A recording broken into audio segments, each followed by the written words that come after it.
উৎসৱ জনালোঁ। আজি মাঘ বিহুৰ আজি মাঘ মাহৰ 1 তাৰিখ। আজি আমাৰ বিহু ইয়াত আমাৰ ট্ৰাইবেল সমাজে মাঘ মাহৰ 1 তাৰিখে সকলোৱে ইয়াতে একেলগে সৰু ল'ৰা ছোৱালী মাক দেউতাক যিমান আছে সকলো বাই ভনী মিলি দাদা বাইদেউ যিমান আছে গোটেই সমূহ ৰাইজে ইয়াত মিলি আহি আমাৰ ভোগালী বিহু উদযাপন কৰে। আৰু লগতে আমাৰ আলহী দুলহীও আহে বাৰু, নহয় সকলোৱে আহে, একেলগে আমি সকলোৱে ফূৰ্তি ধেমালি কৰোঁ। আৰু আমাৰ ট্ৰাইবেল সমাজৰ এটা ট্ৰেডিশ্যনেল আমাৰ এইটো ড্ৰেছ হয়। আমাৰ ট্ৰেডিশ্যনেল ড্ৰেছকেইটা অলপ দেখুৱাই দিব। আমাৰ ট্ৰেডিশ্যনেল বড়ো ড্ৰেছ হয় এইটো। আমি দখনা বুলি কওঁ এইটো আমি দখনা বুলি কওঁ আমাৰ ভাষাত। আমি মানে সকলো গানৰ ওপৰতে আমি অলপ হ'লেও নাচ বাগ কৰোঁ। বিহু গান তেনেকৈ আমি নাজানো ইমান।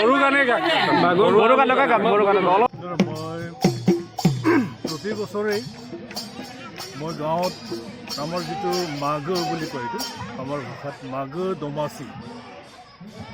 দমাচিত মাঘ মাহৰ প্ৰথম দিনটোতে আমাৰ গোটেই গাঁওখনে গোটেই পৰিয়ালে সকলোৱে মিলি আমি এসাঁজ খাওঁ। আৰু ইয়াতে মেজি আমি বনাওঁ। মেজি আমি জুই দিম অলপ পিছতেই। আৰু ইয়াতে অপায় অমংগল যাতে নহয়,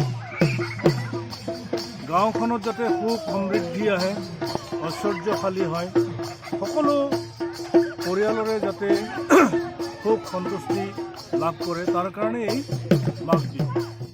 আৰু এইটো একচুৱেলি হাৰ্ভেষ্টিং এটা ফেষ্টিভেল।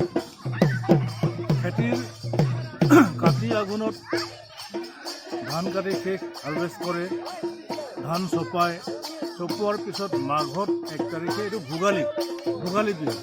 অন্য জনগোষ্ঠীৰ দৰে আমাৰ জনগোষ্ঠীয়ে মাঘৰ 1 তাৰিখৰ দুদিন আগতে উৰুকা আমি নবনাওঁ। আমাৰ যিটো সংস্কৃতি, যোৱাকালিহে আমাৰ উৰুকা, আজি বিহু।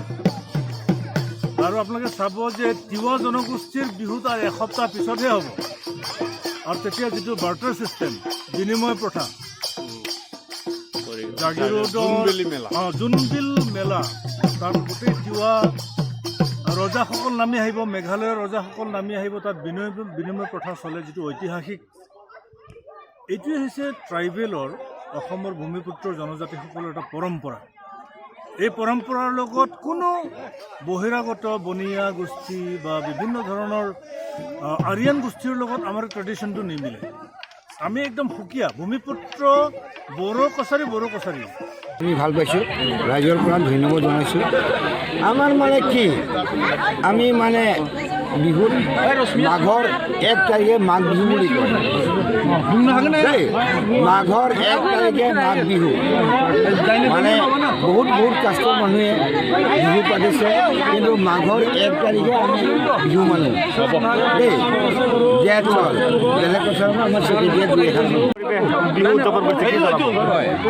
আমি পূৰ্বৰ যুগৰ পৰাই আমাৰ মাঘ বিহুটো আমি পালন কৰি থাকে। আৰু আমাৰ এনেকুৱা ফূৰ্তি ফাৰ্তা কৰি পেলাই আমি মাঘ বিহুটো আমি পালন কৰি আছোঁ, আৰু ভৱিষ্যতো আমি কৰি থাকিব। লগতে আমাৰ নাচ গান বাজনা খোৱা বোৱাও কৰি থাকে। আৰু মানে কি বুলি কয়, বড়ো মানুহটো মইতো ইমান অসমীয়া কথা নাজানে নহয়, তথাপিও মই কৈছোঁ যে আমাৰ মাঘ বিহুটো পৰম্পৰা আগৰ পৰাই আমি আমাৰ মানে ককা দেউতা কিমান মৰি গৈছে, কিমান বাচি গৈছে, এইটো ক'ব নাজানে, হিচাপ নাই। আমি এতিয়ালৈকে আমাৰ ককা দেউতা মৰি গৈছে, পৰম্পৰাটো আমি এৰা নাই। আৰু মই খুব হেঁপাহ বুজা নাই।